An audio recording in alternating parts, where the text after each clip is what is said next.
Terima kasih pemirsa Anda masih bersama kami. Mas War, sebelum kita berdiskusi, kita akan mencoba mendengarkan pendapat dari pakar tindak pidana pencucian uang, Yenti Garnasi, yang sudah terhubung lewat saluran telepon, yang juga adalah Ketua Masyarakat Hukum Pidana dan Kriminologi Indonesia. Mbak Yenti, selamat pagi. Selamat pagi. Ya, Mbak Yenti, ini sesuatu yang menggembirakan ketika ada mutual legal assistance yang disepakati Indonesia dan Swiss. Tetapi pertanyaannya, untuk kemudian kita melihat bahwa harta-harta hasil korupsi ataupun tindak pidana lain yang dilarikan ke Swiss bisa kita bawa balik ke Indonesia, apa saja yang harus dilakukan sampai itu bisa terjadi, Mbak Yenti? Ya, selamat pagi. Jadi begini, dari perjanjian itu, walaupun kita belum punya lengkap ya, kita belum bisa cari yang lengkapnya itu menawarkan banyak sekali kemudahan sebetulnya. Sebenarnya 2017 sudah mulai didraft, difikirkan dan sebagainya, apa yang ingin Indonesia harapkan dengan adanya perjanjian ini. Di situ kalau dikatakan hanya mengembalikan, tidak, karena di situ kerjasama antara lain untuk hasil korupsi lah ya, itu adalah mulai dari tracing, jadi mulai dari penyidikan, kemudian mulai bisa memfreezing, memblokir, setelah itu merampas hasil kejahatan dan menyita ya, kemudian bisa mengembalikan. Artinya apa? Bukan hanya mengembalikan saja. Kalau mengembalikan itu seolah-olah kan hanya yang sudah diputus. Karena kan harus diputus dulu kalau sampai mengembalikan. Tetapi kalau yang lain yang ada tracing, men-trace ya, melacak, itu berarti harusnya bisa dimanfaatkan oleh penegak hukum atau penyidik korupsi Indonesia sejak awal pada waktu dia mentersangkakan seseorang gitu. Oh, jadi tidak harus sudah diputus bersalah dulu di Indonesia baru bisa dipakai perjanjian ini, Mbak? Tidak, banyak sekali yang itu tidak. Jadi dalam proses hukum ada, makanya kan di sana dituliskan antara lain bisa melakukan pemeriksaan di sana, minta penyitaan dokumen dan lain sebagainya, tapi bisa datang ke sana, penegak hukum di sana didampingi oleh dari Swiss. Itu biasa dalam kerjasama internasional. Masalah pidana itu biasa dilakukan, meskipun ada beberapa yang belum mempunyai MLA pun Indonesia sudah beberapa kali melakukan kerjasama seperti itu ya. Jadi Mbak Yenti, setelah MLA ini ditandatangani, apa yang harus segera dilakukan oleh pemerintah Indonesia untuk bisa mengefektifkan perjanjian ini, Mbak? Ya, pertama kita kan masih membutuhkan undang-undang ya, ratifikasi tentang pengesahan perjanjian ini, sudah signing kan, kemarin sudah ditandatangani. Kemudian memerlukan undang-undangnya. Kalau ini menjadi kemauan bersama, semangat bersama, harusnya cepat. Yang kedua adalah bahwa kita juga memerlukan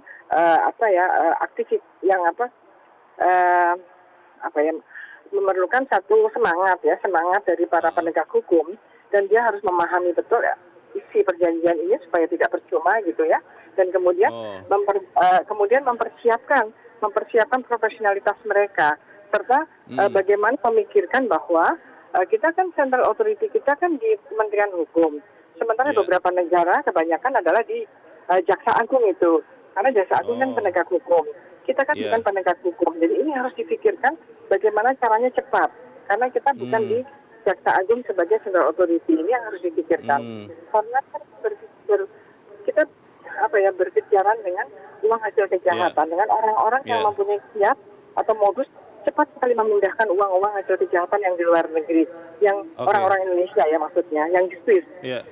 Ya, Mbak Yenti, pertanyaan terakhir, kalau tidak salah kan kadaluarsa untuk pidana itu kan 20 tahun ya, Mbak ya? 18 tahun. Oh, 18 tahun. Nah, kalau kemudian MLA ini bisa tidak mengejar harta yang diduga hasil korupsi yang sudah melampaui masa kadaluarsa itu? Nah, ini kalau yang seperti ini kan itu Indonesianya ya, untuk kejahatannya Indonesianya, tapi di dalam undang-undang perjanjian Mutual Legal Assistance on Criminal Matters between Indonesia Swiss ini harus dilihat betul isinya tentang daluarsa, karena daluarsa per negara itu kan berbeda-beda. Ini negonya bagaimana dengan Menteri Hukum Swiss kemarin gitu. Jadi dilihat ini. Karena memang hampir semua kerjasama itu retroaktif. Itu sampai kapan? Mundurnya itu sampai kapan digunakannya? Jangan-jangan menggunakan sampai kapan digunakan, kemudian tidak lagi bisa melampaui masa daluarsa. Ini perlu juga Iya. dipikirkan gitu, untuk agar Baik. uang Indonesia yang di sana itu bisa diambil karena itu luar biasa besarnya kan, lumayan. Baik, baik. Kita harapkan penegak hukum benar-benar memanfaatkan MLE ini. Mbak Yenti, terima Iya, kasih betul. sudah mencerahkan Terima kami kasih. pagi ini. Selamat Terima pagi, kasih, Mbak selamat Yenti pagi. Garnasi. Ya, itu dia Mas Kohar. Negara ini sering dikatakan punya banyak aturan yang bagus, Ya. tapi penggunaannya, penerapannya yang lemah. Ya. MLE ini tadi dikatakan oleh Mbak Yenti harus segera diikuti dengan ratifikasi Ya, undang-undang. ya undang-undang. Nah, Dan itu ini adalah legislator kan. Bisa tidak? Sebetulnya kalau mengacu pada pengalaman yang sudah ada, kita sudah pernah punya MLE yang undang-undang MLE sebelumnya, maka kan tinggal mengganti beberapa item saja. Oh, Artinya kan bukan perkara yang susah. oke. Sekalian bahwa kita masih, anggota DPR masih punya waktu 8 sampai 9 bulan. Masih ada waktu ya? Waktu efektif 7 bulan. Oke. Maka itu bisa untuk menyelesaikan, untuk meratifikasi. Kalau undang-undang ratifikasi relatif lebih mudah daripada rancangan undang-undang Membuat dari awal. inisiatif, ya kan? Oh. Itu akan lebih mudah bagi anggota DPR. Oke. Tetapi untuk yang mudah kemudian dipersulit, ya tidak Nah, tahu kita. itu Nah, dia. itu kan problemnya. Tetapi paling tidak jalan menuju MLE sudah dirintis ketika 2017 ada perjanjian, Ya. yaitu tadi automatic exchange AEOI tadi ya? of information tadi itu, yang di situ sudah bisa membuka tadi data tentang siap nama pemilik rekening, Yeah. nomor rekening, Yeah. instansi banknya, bahkan bunganya berapa. Itu bisa di-trace, bisa di-tracking Yeah. datanya. Nah, dengan begitu ketika MLE ini masuk, maka dia bisa lebih dari sekedar tukar-menukar data, tetapi lebih action, lebih bisa langsung melakukan action. Karena apa? Karena memang jumlah yang ada di Swiss diduga sangat banyak. Iya. Pernah disebut angka 11.000 triliun. Itu jumlah uang apa? Uang Indonesia, Uang orang Indonesia. orang Indonesia di asing Yang ada di Swiss? yang diduga ada di beberapa negara termasuk di Swiss. 11 triliun. 11.000 triliun. Nah, angka-angka yang sangat besar, tapi ini masih harus Masih dugaan, diverifikasi, ya? dugaan lagi. Iya. Ada yang pernah menyebut bahwa angkanya 7.000 triliun, lebih sedikit daripada itu. Tetapi paling tidak diyakini itu lebih dari 1.000 triliun. Ada ribuan triliun. Yeah. Artinya dengan ribuan triliun itu, kalau taruhlah beberapa persen diantaranya adalah uang-uang yang umumnya adalah Hasil yang kalau korupsi. ditaruh di Swiss dan di beberapa negara-negara yang tertutup itu kan, satu mungkin ada penggelapan pajak, Oh, penghindaran pajak itu ya? penghindaran pajak, Iya. atau uang-uang dari korupsi, dugaan korupsi Iya. untuk pejabat, Iya, ya. iya. Lalu uang-uang yang dulu didapat secara tidak benar, lalu kemudian disimpan, meskipun dia sudah pernah ditahan misalnya, Iya. dia keluar dari tahanan, dia masih bisa menikmati hasil yang dulu dia korup atau Iya. dia dapatkan secara tidak benar. Oke. Nah, dengan semakin banyaknya uang-uang yang bisa dikembalikan ke Republik ini, maka kita akan sangat tertolong. Oke. Kita akan sangat tertolong dengan repatriasi tadi, Ya. uang-uang yang kembali ke Republik ini, sehingga kita bisa melaksanakan banyak hal. Kita percaya penegak hukum kita profesional, Ya. bisa pakai MLE ini untuk efektif mengejar harta Betul, koruptor atau harta yang ajaib. Ya. Tetapi pertanyaannya tadi seperti yang saya tanyakan ke Mbak Yenti, Mas Kohar, kalau kemudian tindak pidana yang terjadi itu sudah masuk masa kadaluarsa, Ya. itu kan tidak bisa mengembalikan uang itu ke Indonesia. Tapi kita akan bahas di bagian berikut. Pemirsa tetap bersama kami, Editorial Media Indonesia segera kembali.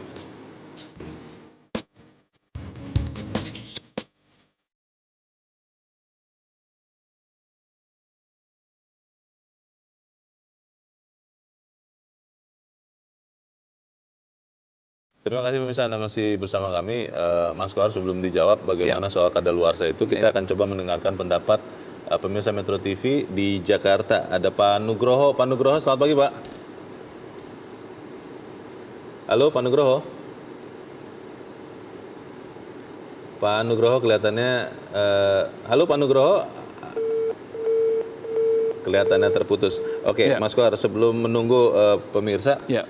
soal kadaluarsa itu, ada yang mengatakan bahwa kalau koruptor itu sampai kabur ke luar negeri, Ya.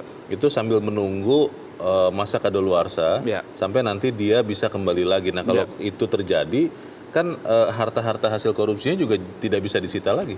Ya kan, kadaluarsa itu dihitung dari kapan? Oh, Kedaluarsa itu kan dihitung dari sejak dimulainya penyidikan. oke. Ketika SPDP turun. Jadi bukan sejak kejahatan itu bukan. dilakukan? Kalau sejak Oh. kejahatan itu dilakukan kan berarti dengan mudah saja. Iya. Asal dia kabur. Iya. Nah, kejahatan dilakukan tapi kalau tidak ketahuan bagaimana? Kalau tidak terendus bagaimana? Artinya kan kejahatan yang dilakukan itu ketika hukum ada masa kedaluarsa tadi disebut misalnya 18 tahun sampai sekian tahun itu, tentu saja kan ketika mulai bagaimana mulai itu. Kalau dia tidak kunjung terbukti, maka ya harus terbit. Kalau kejaksaan ya SP3. Untuk Surat perintah pembatalan ya? penghentian penyidikan. penyidikan. Oke. Nah, kenapa? Karena memang tidak kunjung menemukan bukti. Iya. Tetapi jangan lupa KPK itu tidak mengenal SP3. SP3.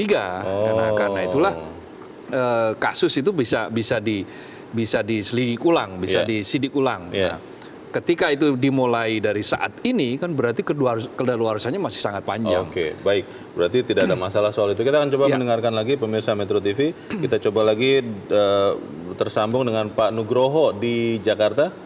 Pak Nugroho, selamat pagi Pak. Selamat pagi, Bang Leonard. Pagi. Selamat pagi Pak Korupsi Nugroho. ini Silakan penyakit Pak. yang paling berbahaya, Pak. Bahkan Iya. dalam konvensi Rio Janeiro sudah dinyatakan korupsi itu adalah kejahatan kemanusiaan, sama dengan narkoba dan terorisme. Tetapi kenapa nggak bisa ditutup, nggak bisa dibuka? Karena pelakunya itu penguasa.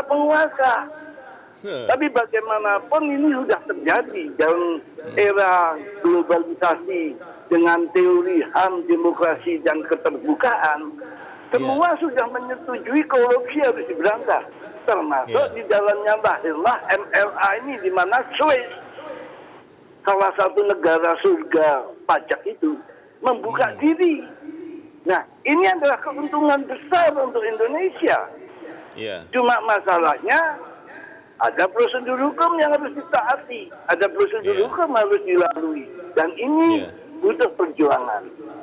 Jadi mulai saat ini sebenarnya para koruptor dengan pencucian uang dan pengemplang pajak itu bisa dituntut, ditelisik dengan pajaknya, bukan dengan pembuktian yang lain. Tax amnesty itu sudah langkah bagus. Nanti siapapun mereka yang punya kekayaan besar harus diuji pajaknya. Oke. Jadi Kalau Pak Nugroho, Ya. kalau ini kan harus diikuti dengan undang-undang di Indonesia tentang MLA ini, dan ini Ya. butuh waktu, butuh kesungguhan. Ada yang mengatakan karena diduga mungkin ada kekuatan-kekuatan masa lalu yang berkepentingan untuk ini tidak dibuka, jangan-jangan undang-undang ini tidak akan jadi. Menurut Anda bagaimana, Pak? pasti ya. Ketika Pak Harto dinyatakan korup dan mau diadili, nggak bisa diadili. Kenapa? Karena Yuan Felix Tampu-Bolon bawa 200 berkas. Dia ngomong, ini 200 orang yang mau dilaporkan ikut korupsi. Maka nggak berani karena 200 orang itu ikut penguasa-penguasa. Baik, kalau itu lewat undang-undang RUU biasa, itu butuh 5 tahun selesai. Tapi kita berdoa, Jokowi ini terpilih lagi. Saya berdoa, saya sungguh-sungguh berjuang, Jokowi terpilih. Lalu gimana? Perpu. Pakai Oke. perpu. Pakai perpu ya. Baik. Baik, terima kasih Pak Nugroho dari Jakarta. Pakai perpu katanya bisa kalau undang-undangnya tidak jadi. Tapi kita akan coba dengarkan lagi pemirsa Metro TV kali ini di Kupang, Nusa Tenggara Timur ada Pak Domi. Pak Domi, selamat pagi. Selamat pagi Metro TV. Selamat pagi Pak Domi. Pagi, Pak. Silakan Pak. Selamat pagi. Baik, terima kasih Pak. Saya di dialog pembicaraan tadi menarik sekali bahwa Indonesia sudah melakukan kerjasama dengan Swiss dalam hal ini untuk mengatasi apa yang menjadi topik hari ini kita bicarakan. Saya setuju sekali, tapi menurut saya bangsa kita ini harus juga pemerintah harus juga menemukan formulasi baru dalam penanganan korupsi ini. Jadi tidak segampang itu warga negara Indonesia bisa membawa lari uangnya dan disimpan di luar negeri gitu. Jadi contohnya saja dalam komitmen pemerintah dalam mantan koruptor itu tidak boleh lagi dikaderkan menjadi calon DPR dan lain Caleg. sebagainya. Tapi masih ada juga partai yang mencalonkan, masih ada 60 lebih orang yang. Jadi kalau saja pemerintah komitmen dan menemukan formulasi baru untuk menangani ini, sebenarnya masalahnya ini simpel aja Pak. Jadi maksud Anda Pak Domi, Anda masih ragu dengan komitmen penegak hukum untuk menggunakan MLE ini Pak? Menurut saya ini langkah yang bagus. Ini langkah awal yang bagus. Tetapi pemerintah harus menemukan lagi formulasi yang mengikuti langkah ini agar benar-benar tidak terjadi lagi bahwa warga negara Indonesia masih menyimpan uang korupsinya itu di luar negeri. Gitu. Baik. Terima kasih. Ya, terima kasih Pak Domi di Kupang, Nusa Tenggara Timur. Di belakang Pak Domi ada Pak Anton, kali ini dari Maumere, Nusa Tenggara Timur juga. Pak Anton, selamat pagi. Pagi, salam. Selamat pagi Bung Leo dan Bung Abdul Fuad. Selamat pagi Pak Anton. Silakan Pak Anton.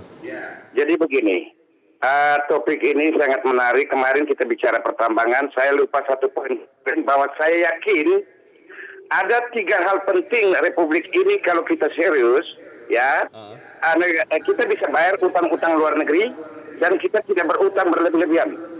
Sektor pertambangan kemarin kita sudah bicarakan. Itu diatur regulasi yang benar dan baik, akuntabilitasnya. Sistem perpajakan kita yang rakyatnya nyaman dan berminat untuk membayar tidak dalam ketakutan. Dan ini, rampas ambil kembali uang yang ribuan triliun ada di Swiss itu dan beberapa negara yang lain. Langkah ini langkah elegan oleh Jokowi yang luar biasa. Tetapi ini baru satu langkah awal yang tidak semudah yang kita bayangkan. Meskipun saya tetap optimis, karena itu Pak Nugroho tadi sudah menyampaikan itu, saya setuju pilih Jokowi. Karena apa? Ini karena begini. Jadi langkah ini perlu didukung dengan, ini kan dari eksekutif ya, dari presidennya. Ini perlu didukung karena pakar hukum tadi UI sudah mengatakan persoalan ini harus ratifikasi undang-undang. Kalau kita bicara undang-undang, yang harus membuat undang-undang begitu ya Pak Anton ya? Oh iya benar, oleh karena itu yudikatif dan tetapi kita akan tahu dalam tahun politik ini kenapa ada istilah itu Pak? Kemarin itu yang disampaikan itu tapi yang artinya begini, kita akan bisa melihat lebih jelas mana partai yang akan mendukung langkah ini.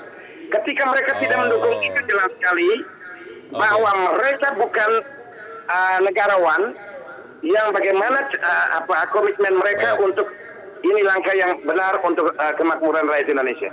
Baik, terima kasih Pak Anton di Maumere, Nusa Tenggara Timur. Dari sini bisa dilihat partai mana yang sungguh-sungguh melawan korupsi, kurang lebih begitu kata Pak Anton.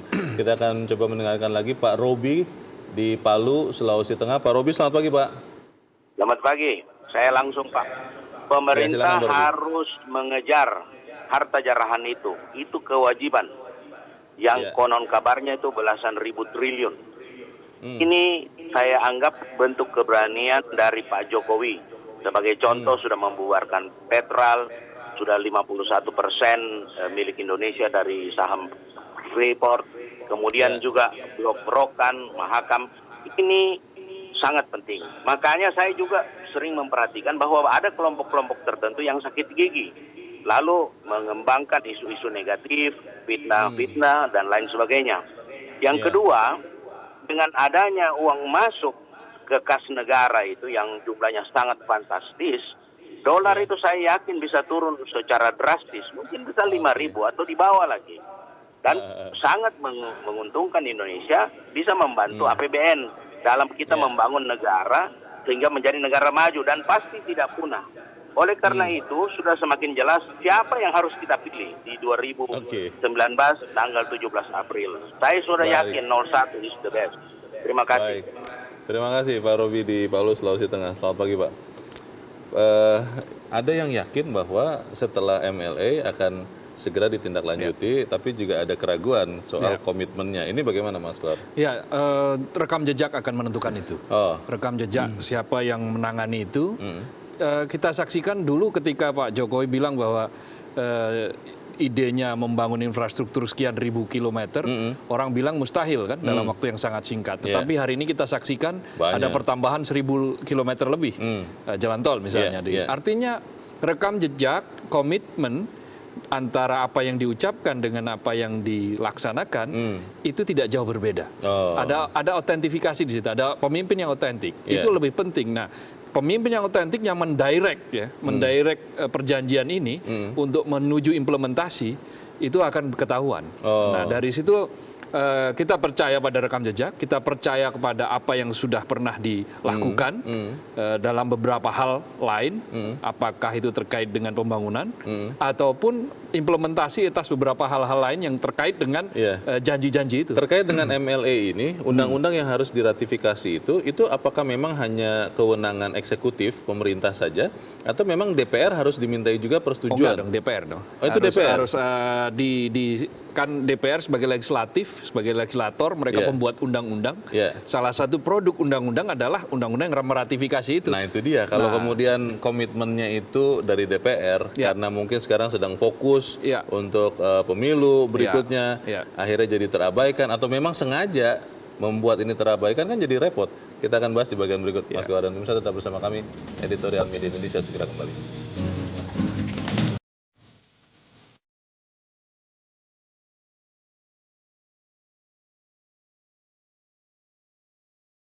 Terima kasih pemirsa, Anda masih bersama kami. Kita di bagian akhir dari diskusi ini.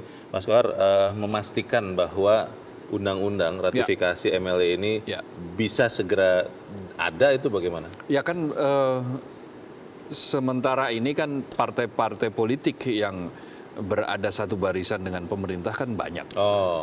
Suaranya sudah cukup untuk memenuhi quorum bagaimana menghela ini agar ratifikasi ini segera dilangsungkan. Di tengah konsentrasi untuk pemilu masih bisa dilakukan? Masih bisa, kemungkinan bisa. Dan pemilu kali ini kan pemilu serentak. Pemilu serentak kan bulan April. Setelah April kan mereka masih bertugas, tetap bertugas sampai nanti September kan.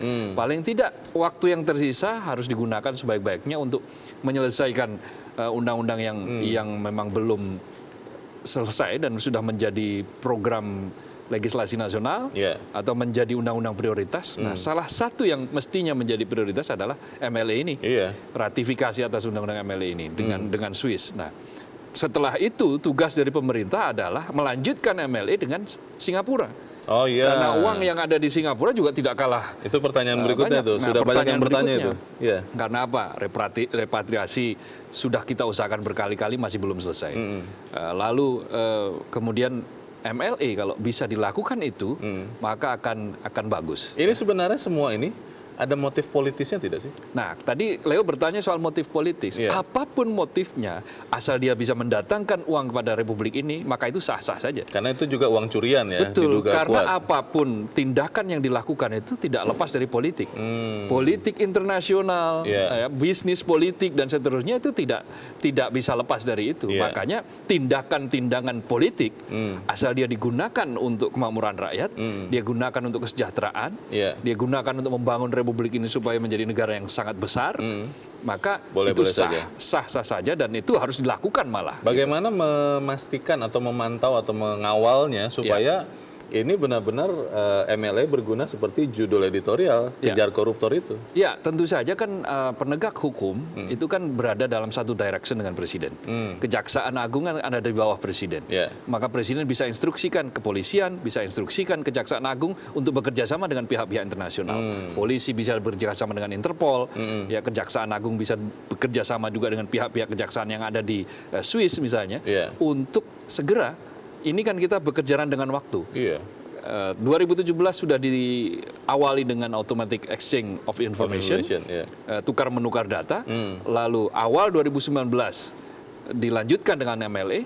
Maka mudah-mudahan di akhir 2019 jejak ke arah itu sudah mulai. Karena janjinya di tadi automatic exchange tadi itu itu September 2019 implementasinya. September artinya tahun ini. Bulan 9 tahun ini, dan itu bukan hal yang mustahil. Jadi keinginan Republik ini untuk segera, ya katakanlah lepas dari jerat current account deficit yang selama ini menjadi kritik di mana-mana, meskipun sebetulnya current account deficit kita juga masih sangat aman, gitu. Tetapi akan lebih bagus kalau kita tidak senantiasa berbicara soal itu karena kita khawatir, wah bagaimana kalau rupiah tiba-tiba kalah oleh dolar dan seterusnya. Nah, dengan tadi itu misalnya kita bisa membawa pulang dalam jumlah yang sangat besar, maka stabilitas ekonomi akan terjaga. Dan kemudian pembangunan bisa dilaksanakan dan Republik ini rakyat bisa sejahtera. Baik, meskipun tidak mudah, tapi bisa dilakukan. Semoga itu yang terjadi. Mas Abdul Qahar, terima kasih sudah di sini, Mas. Terima kasih, selamat pagi, Leo. Pemirsa, program pengampunan pajak hanya mampu merepatriasi 147 triliun dari target semula 1.000 triliun rupiah. Dengan demikian masih banyak harta lain yang telah dibidik pemerintah tapi belum pulang. Harta yang enggan pulang itu mungkin saja hasil kegiatan pelanggaran hukum. Kelak kita berharap perjanjian MLA ini dapat mencakup semua negara agar semua harta terlihat terang benderang dan pelaku kejahatan tidak lagi menemukan surga. Kini koruptor dikejar sampai Swiss, bila perlu sampai liang lahat sekalipun. Saya Leonard Samosir, terima kasih Anda sudah menyaksikan. Selamat pagi.